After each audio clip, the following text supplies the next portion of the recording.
Senator Scullion. Thank you, Mr Deputy President. Minister, I'd just like to ask you about one specific thing, and I know you appear to have some amnesia over the issues around the celebrated Monday night.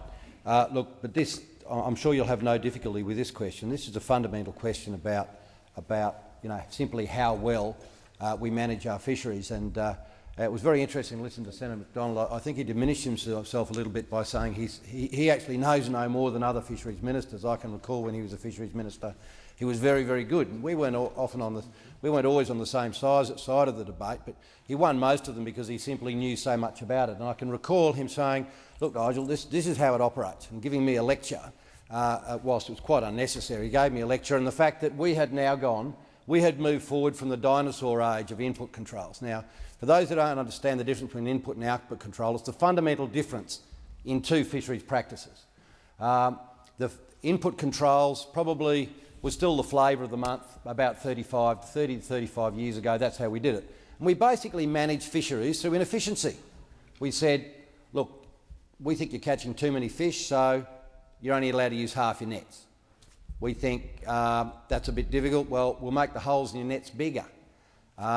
You look like you're pulling the boat too fast, we'll make your horsepower.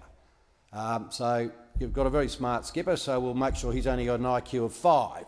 The sort of efficiency, there's a spectrum of efficiencies you can put on a boat. They're called input controls. So we control the size of the boat, the net. You might say you can only fish for 2 days of the year and all those sort of things. But after a while we thought about that, and there are leakages in that system that people can get around it. They can get, well, we'll make a certain horsepower motor. Technology will actually make, because it's the horsepower of a motor, we can do things to gearboxes to make the propeller turn faster and make the boat go harder. And so to make sure all of those out, we went back and said, well, what's the motive? What's our motivation? Our motivation is to control the number of fish that are caught. So why don't we just do that? We'll just say you can only catch this number of fish. And so modelling happened and people developed and we all grew it, and the world knew then that an output control fisheries was the way to go. And around about at the same time, 25 years ago, people started an output control fisheries. And slowly we've gone from input control fisheries in Australia to primarily, certainly the Commonwealth fisheries have a policy of going to an output control fishery. It's the best way to manage a fishery. Basically, it doesn't matter if you want to throw rotten socks in the water and kill fish. It doesn't matter how you go about doing it, as long as you do it in a way that only kills and takes this many fish. They're primarily for human consumption. But they say, go and do that. So what we've had is a bit of a change, because we had a huge amount of confidence that's the very best way to manage our fishery. But we seem to have sent a bit of a signal, because what we've actually said in this debate and what the minister has declared, that we're now seeing the only issue about this boat that is different from the other boats that exist in the fishery is its size. In fact, its freezer capacity. It doesn't have it's not towing bigger gear. It's not. We've established it's not killing more fish than the other ones.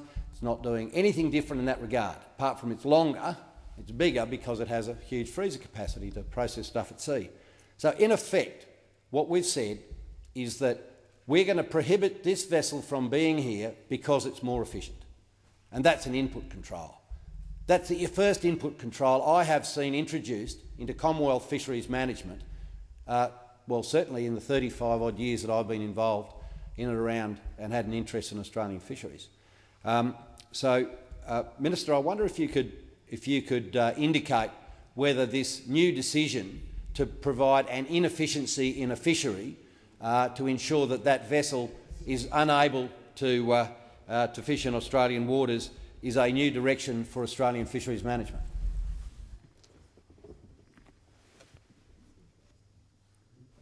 Minister. Sorry, as I understand the question, we have moved to output control, but mind you, not in all fisheries. There is still the northern prawn fishery. If you can help me convince them to move, if you can help me move them, move them to, and in fact, what I will say is that you agree with me that they should move as soon as possible to output control for the northern prawn fishery. I'm sure you'll help me achieve that this year. Senator Scullion. Thank you for your confirmation that we are, in fact, the policy of the Australian Fisheries Management Authority is to have all our Commonwealth fisheries in an output control. But I just wonder if you could just answer the question for me, mate.